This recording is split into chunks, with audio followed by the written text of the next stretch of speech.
Alright, this is from Cappuccino Conservative. And I'm not sure, this might be a feel-good story. Hold tight, everybody. Here, let's look at I haven't read the headline fully yet. Swedish student blocks Afghan's deportation by refusing to sit down on flight. This is a feel-good story. Cool. Maybe. I mean, hopefully it has a happy ending. Let's find out. And I only have one free article left by the New York Times this month. So I gotta clear out my cookie soon. Östersund, Sweden. A Swedish student activist stopped the deportation of an Afghan man this week by refusing to take her seat on a packed Turkish Airlines flight. And her dramatic video of the tense standoff has gone viral. The student, who had a final, and that's the real reason why she did. I'm kidding. That's a joke. The student, Alen Ersin, initially bought a ticket because she believed that a 26-year-old man from Afghanistan was being deported to Kabul from Landvetter Airport in Gothenburg via Istanbul. When she got on the plane, the 26-year-old was not there, but an Afghan deportee in his 50s was with the Swedish authorities. Ms. Ersin, 21, live-streamed the standoff on the flight late Monday on Facebook, and footage of the 14-minute video shows her in tears, at times being confronted by crew members and angry passengers, but she also garnered some support. I'm not going to sit down until this person is off the plane because he is most likely to get killed if he is on this plane when it goes up. She didn't mean he was going to get killed on the plane, did she? Okay, yeah, I don't think that's what she meant. I think she meant, like, if he's on this plane, it's going to land and he's going to go back, and it's not going to be good for him. Alright. Anyway, yeah, I kind of misread that. As Miss Ersin narrates the video, which had 2.7 million views on Wednesday afternoon, a male voice with an English accent can be heard calling her frightening and telling her to think of the children on the flight. I am doing what I can to save a person's life. As long as a person is standing up, the pilot cannot take off. All I want to do is stop the deportation, and then I will comply with the rules here. This is all perfectly legal, and I have not committed a crime. She says that the long-running war in Afghanistan has made the security situation there not safe to send anyone back.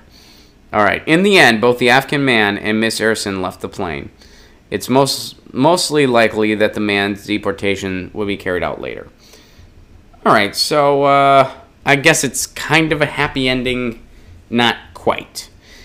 Hans Leppens, a spokesman for the Swedish police in Gothenburg, said Miss Ersin's refusal to sit down constituted a civil infraction, but not a crime.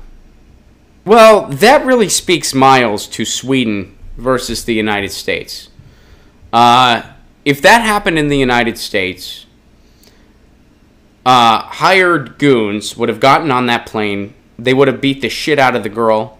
They would have tased her. They would have dragged her off the flight by her hair, and then she would be facing criminal charges. That's what would have happened in the United States. And if you think, oh, Ron, there wouldn't be violence against a girl, go ahead and look at the video of a girl that passed a breathalyzer on the beach and then refused to give the police officer her name because she didn't have to, because she wasn't doing anything wrong. She wasn't drinking.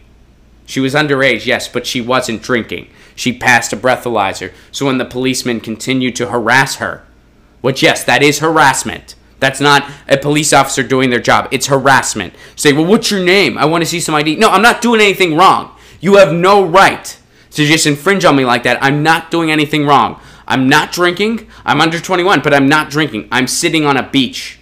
I am breaking no laws. When she refused to do that, the police officer proceeded to beat the shit out of her. This was a girl in a two-piece bathing suit, by the way.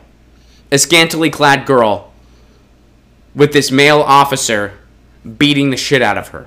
She did nothing wrong. And when I say scantily, I don't mean like, oh, she was wearing that bathing. I just mean like this is a girl in a vulnerable situation. She's in a bathing suit because she's on a beach, and a police officer beats the shit out of her.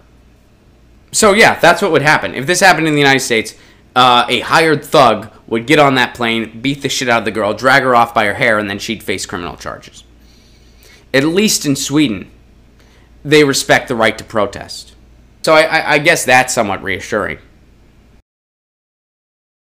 Get your news on with Ron. Don't you want to know what's going on? We're getting our news on today. Get your news on with Ron. Don't you want to know what's going on? We're getting our news on today.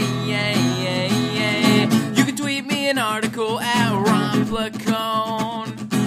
go through it together and make it our own. Get your